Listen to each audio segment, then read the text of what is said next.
Social media के बारे में आपने बात की, लोगों ने उसको शायद गलत समझा, थोड़ा सा उस पर एक्सप्लेनेशन देना चाहिए। एक्सप्लेनेशन मैं कब तक देता रहूँगा?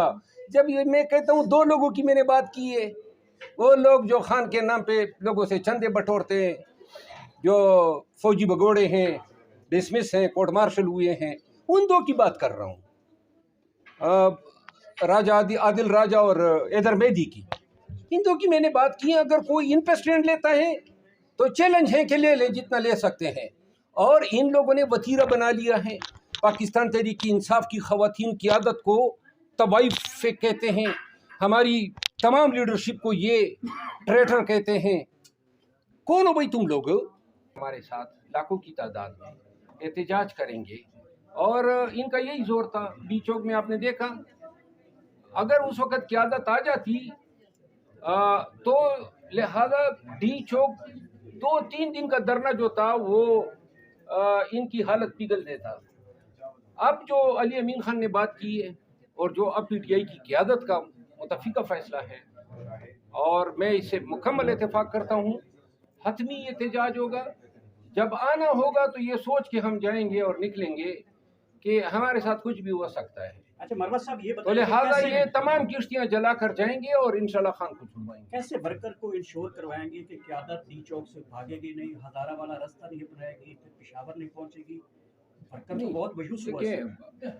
जो जिस शख्स की तरफ आप इशारा कर रहे हैं ना, उस शख्स की अकेले की इतनी कंट्रीब्यूशन थी कि 5-6 एहतजाज उसके तो फिर मुमकिन हुए। मेंबर पार्लियामेंट हैं, जब इनके साथ इस तरह हो रहा है तो आप पाकिस्तानी खुद अंदाज़ा कर ले कि आम शहरी की क्या दुर्गत बनाते होंगे और क्यों कर रहे हैं। क्योंकि खान का नज़रिया इनको कबूल नहीं है और खान के साथियों को जिस तरीके से 2.5 साल से ये तोड़ने की कोशिश कर रहे हैं, ये उसी जबर ज़ुल्म का तसलसल है। अगर पाकिस्तान में कोई अदालतें हैं, कोई आईनी इदारे हैं और ये उल्लू की तरह आंखें बंद करके इससे चश्मपोशी कर रहे हैं, तो इस लाकानूनियत में अपना हिस्सा डाल रहे हैं। अच्छा मरवत साहब, ये बताइएगा कि अब आप बड़े सीनियर सियासतदान बन गए हैं, नवाज शरीफ लंदन में जाते हैं तो टमाटर और अंडे इस्तेमाल करते हैं, पाकिस्तान आते हैं तो कबूतर उड़ाते हैं, तो मशवरा को देंगे? नहीं, वो टमाटरों का तो उन्होंने गिल्ला किया है, लेकिन एक दाद देनी पड़ेगी उनकी पार्टी को कि मियाँ साहब तेरे जान निसार 1 नहीं 2 नहीं 3 नहीं 4 जान निसार आए, पंफलेट भी। और मजे की बात यह है कि वही उनका मेज़बान भी था जो कारकुन बन गया था। बहरहाल टमाटर वैसे भी महंगे हो गए हैं और ये भी बैद नहीं है कि फेंकने वालों के टमाटर जो हैं केच होने शुरू हो जाए। मरवत साहब आगे नवंबर में क्या करने जा रहे हैं? एक चीज़ मैं कह दूँ, देखिए एहतजाज हो, चाहे मियाँ साहब के ख़िलाफ़ हो, चाहे काज़ी ईसा के ख़िलाफ़ हो, गालम गलोच ना हो, ये टमाटर फेंके जाने ना हो। बेशक आप एहतजाज करें, आपका हक है, लेकिन हम पे ये कोई उंगली न उठाए कि हम किसी वर्कर को ये शे दे रहे हैं कि ये आप करें।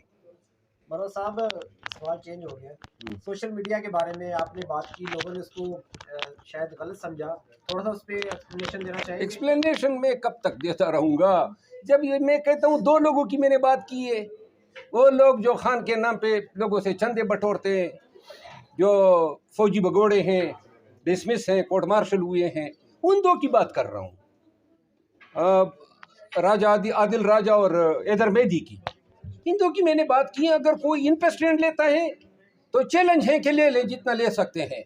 और इन लोगों ने वतीरा बना लिया है पाकिस्तान तहरीक इंसाफ की ख़वातीन की आदत को, तवाइफ कहते हैं, हमारी तमाम लीडरशिप को ये ट्रेटर कहते हैं। कौन हो भाई तुम लोग? कहाँ से आपने ये हक ले लिया है? और जब हमारे सोशल मीडिया पे इन इल्ज़ामात का जवाब कोई नहीं देगा तो फिर हम खुद बोलेंगे। तो लिहाजा पीटीआई की तमाम क़यादत को ये ब्लैकमेलिंग करते हैं, लीडरों से भी पैसे गिनते हैं। अगर आप हमें खुश नहीं करते हैं तो ये आपका कोई स्कैंडल निकाल लेते हैं, कोई झूठ कोई बकवास कर लेते हैं।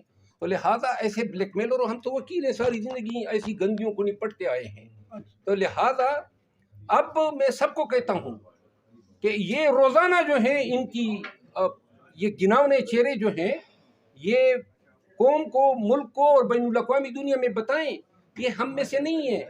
और ये जो सोशल मीडिया का इन्होंने बना दिया कि अपने ऊपर वो चादर डाल रहे हैं। पीटीआई की जो सोशल मीडिया है, जो हमारे वॉलंटियर्स हैं, उनको मैंने टाइगर्स का खिताब दिया है। उन्होंने जो खिदमत पार्टी की और उल अफलाकी की हैं वो बेमिसल है। ये लोग तो अपने दुनियावी मकासद के लिए हमें कभी लड़वाते हैं, कभी हमारे ऊपर इल्ज़ामात लगाते हैं, तो लिहाजा ये वज़ाहत ज़रूरी है। अच्छा मरवा साहब, मेरा आपसे भी सवाल है और साहब से भी सवाल है कि पीटीआई जब भी डिजिटल मीडिया वालों की तारीफ़ करती है या उन पर तनकीद करती है, तो जो यहाँ पे काम कर रहे हैं डिजिटल मीडिया से रिलेटेड लोग, उन पर इस्लामाबाद हाई कोर्ट में भी पाबंदी लग जाती है और इसके अलावा सुप्रीम कोर्ट में पाबंदी लग जाती है और अब तक अब डिस्ट्रिक्ट कोर्ट में भी पाबंदी लग जाती है।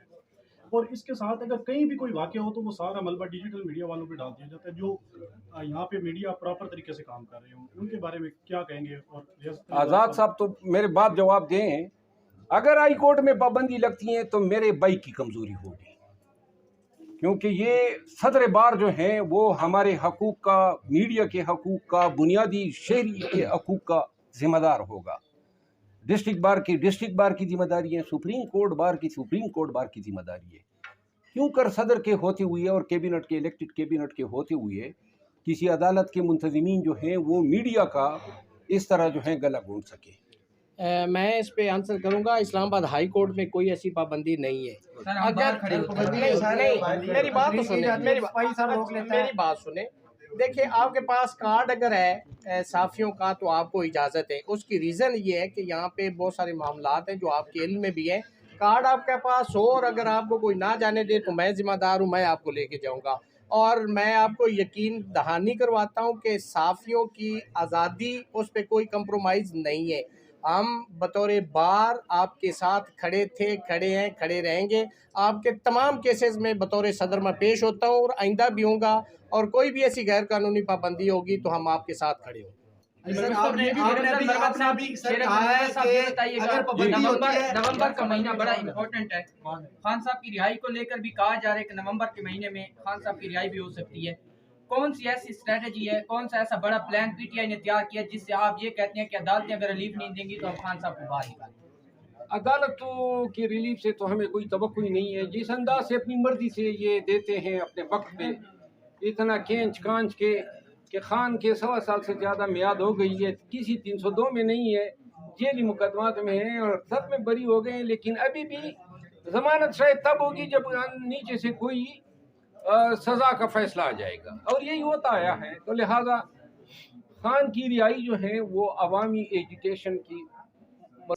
और दूसरी बात ये है कि पूरा पाकिस्तान सुन ले, जिस दिन एहतजाज होगा और अगर हम जाके मीडिया पे बैठ के कह दें कि हम जिम्मेदार हैं, आप आए, हम आपके साथ होंगे, तो फिर पाकिस्तानी और हमारे वर्कर्स हम पे एतमाद करते हैं।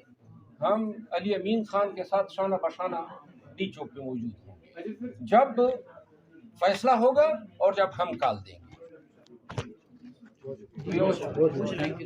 अल्लाह